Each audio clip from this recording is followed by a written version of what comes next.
Ohio. Welcome back to another episode of the Honey and Coffee Podcast. I'm Gio Coronai, and I'm here once again with my friend, fellow light novelist, and partner in crime, author Atish.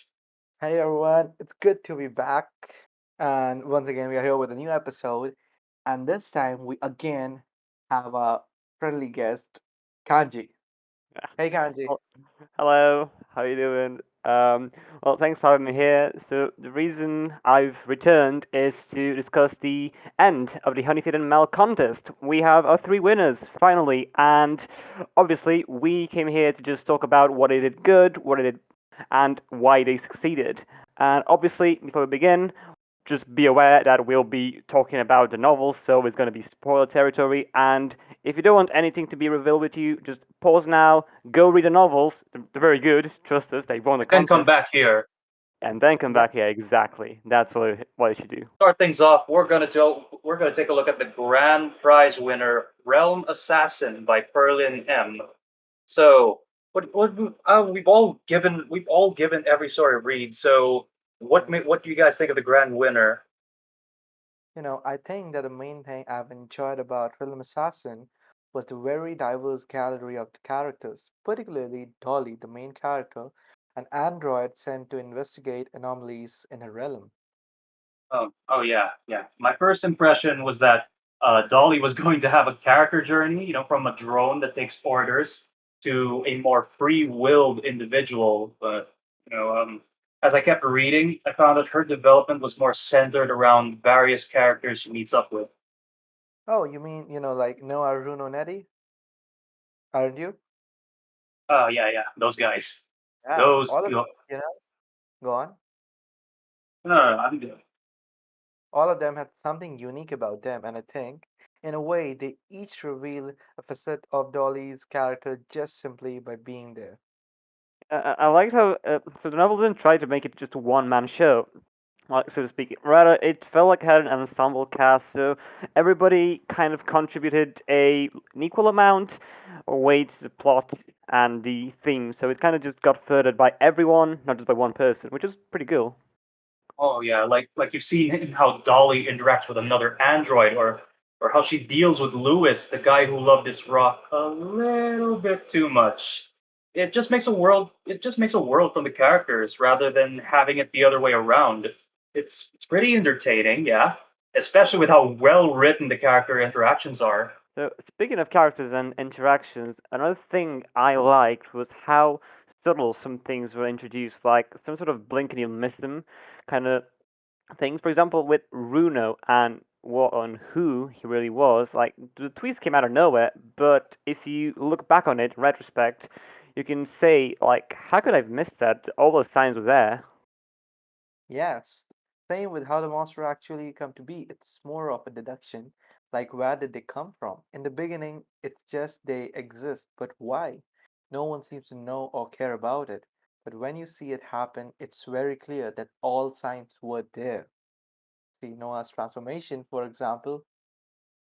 Well, to be fair, I like it when a story just doesn't bombard you with information. It just puts it in a very tucked away so that you faintly know it, but it's never center focus. It just, makes the reveal feel more organic, but still surprising. And I think Realm Assassin kind of had this quality about it. I think the author's gotten a lot. I believe the author has got some inspiration from Jun Mochizuki's series Pandora Hearts and Vanitas no Carte, or the case study of Vanitas, for those who don't know. It's also cool. I think that there was a lot of revealing through fighting. Like a lot of things just got told to the audience by means of combat, so we kind of kept it engaging. Even though they sometimes ended on a very, very subtle note of disdain. Oh, yo, remember the fight between Bruno and Dolly? In my opinion, and without a doubt, the fight scenes are what sell the story. They have all you want, you can visualize them properly, like every sword cut, every jump. It can keep you at the edge of your seat. Yeah, like you can pretty much tell it's been written with thought that it's going to be adapted. It's going to be like in made a manga and published. So you can definitely see in how over the top the choreography is. like all sorts of attacks, flying, jumping, leaps, grabbing monsters, ham throwing them, just full on wrestling movements. It's all just super enticing, really. I know, right? And on the storytelling you have mentioned, I think that a fighting allows us to glimpse a little into how the combatants think and act, and well, fight. Like, for example, Dolly always seems to be very calculative, takes only safe, sure to hit blows, and doesn't really try anything show offy or theatrical. But on the other hand, Noah, he just lives for that. He likes to fly around, just sweeping all, I've come to save you, dear. Kind of. Yeah, and there's also like how people fight each other. So like Runo and Nettie, you can clearly see how their long-standing relationships is reflected into how they build on each other's attacks. They kind of fight together in a sort of groove, and in the same vein, you can feel the incompatibility when some of them have to fight together. And this like when when Nettie and Dolly kind of have to juggle that, you can feel how there's not the same history between them. And I don't know, I just feel like the fighting scenes are probably the best thing about this, and I just encourage you all to use them, to read them and use them as a small case study in what you want to do if you want to win. Well, I think that's pretty much all I have to say about Well Nostalgia, so let's move on to the second place, and that goes to Consequence of Saving the World by Harmonica Writes, or Harmonica for short. So, about this one, I think what stood out to me about this was how both typical and atypical it felt. Like, you read a category, the prompt, you think, oh, it's just an isekai, the synopsis doesn't really tell you much about it, but there is so much more than that as soon as you get in. The title itself says this is more of an after the curtain call view on the genre, so you get a glimpse into what happens after all the isekai power fantasy is all said and done. Yeah, it's pretty unique in that regard, I'll say. And I think this was pretty much what sold it to me. It's the fact that it takes something you expect to go one way, but the second you get in, the hero isn't that strong anymore. The war has been fought, the demon lord was slain, but obviously, the story just got started, so it goes further than that. Very true. With the whole seven hero summit and the sage's explanation, it pretty much showcased a very true to real world situation. Peace is not really forever, and after something gets destroyed, rebuilding is never easy.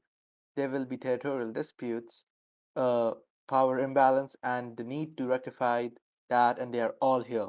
Very aptly put. I found it interesting, really. Like, sure, it's got that good old medieval fantasy, the chosen one being almighty, but Evan, the protagonist, feels very human. You can see that in spite of his memory loss, he possesses all the virtues of a hero, like, innately. He doesn't have that battle or life experience anymore to help him deal with all of this. And then the way it's shown, it's just very clever, I think. It is. It uh, it just answers the question, no?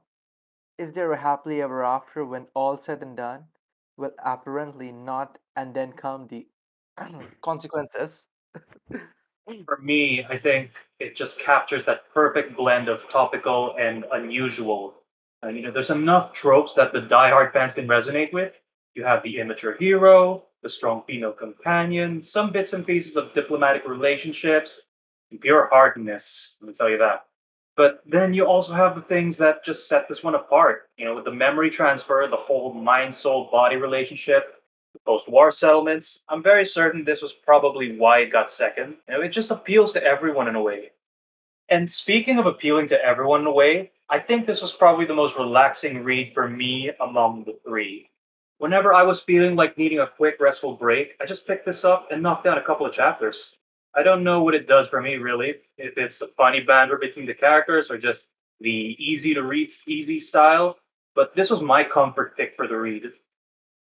Probably even shock and awe at everything. Yeah, yeah, definitely, definitely. For me, it was just probably how light novelty it was feeling, like from the words and the dialogues to the situation and the whole premise itself. You could have told me it was originally made in Japan, and I wouldn't have been able to tell you otherwise.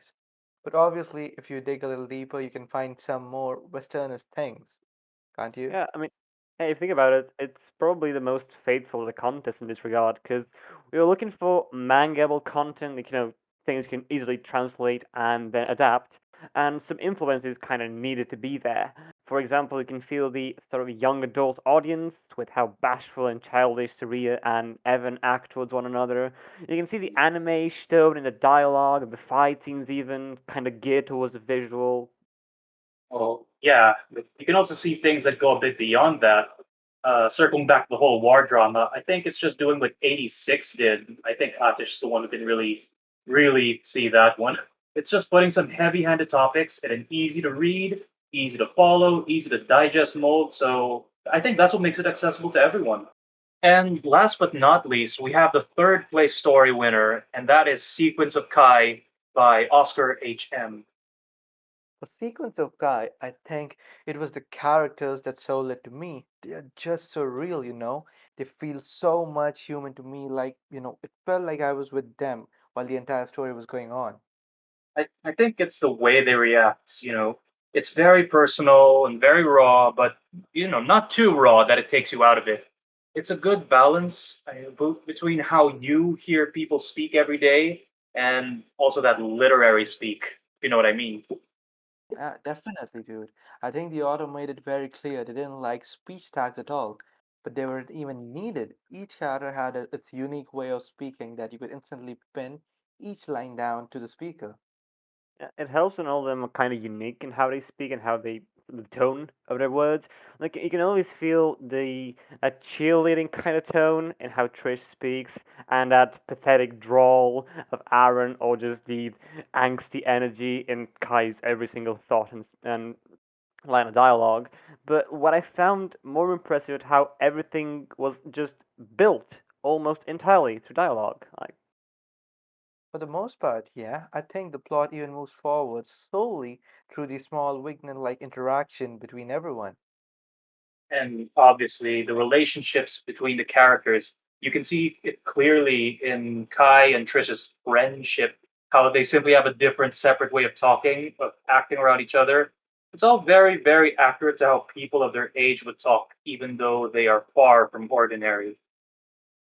well, yeah, they're not ordinary because they're all part of this sequence. You know, it's kind of ironic if you think about it, and it's a sequence, but the novel itself is not sequential. More so it's a collection of vignettes put in a chronological order. It does help with the world building, though. I think it just adds an air of mystery to it all. You just get a piece from here, a piece from there. You have to backtrack a little to see where they all fit together. What information you have learned here can be used in a previous place. It's a neat trick for something I like to call reverse character development. You see their quirks and actions, so that leaves an impression on you that you might take for granted, give or take. But then somewhere down the line, you get a sort of flashback that justifies everything. It makes it clear why this character is like that. Yeah, it's because it has a very minimalistic writing style. You don't really get lengthy descriptions, you don't get much detail about anything past the interaction between characters, but it allows you to have this kind of source of truth in the narrative. You always know what to turn towards to realize what happened, but even then, it's not clear. It's just up to the reader to interpret. Yeah, for Cool. me, it's the fact that even with broad strokes, I can visualize everything. I can see the house in all its emptiness, even though it's almost never spoken about. And speaking of the house, have you noticed something about it? Like, for example, Paul's office being in this far, shut away corner. I think it's a subtle nod to his power and how it kind of makes him to be a bit reclusive and secretive by nature. Yet subtlety is to me what this novel does best. Although it's not subtle enough that you'll miss it, take Kai for example. It's never said clearly, but it's without a doubt obvious that she sees her ability as an existentialist curse. Yeah, I mean, wouldn't you imagine just being something so fundamentally inhuman? You can't die, you can't be hurt. It After a while, after all that's happened to her, you kind of just internalize a lot of her angst, and it's for what it's worth.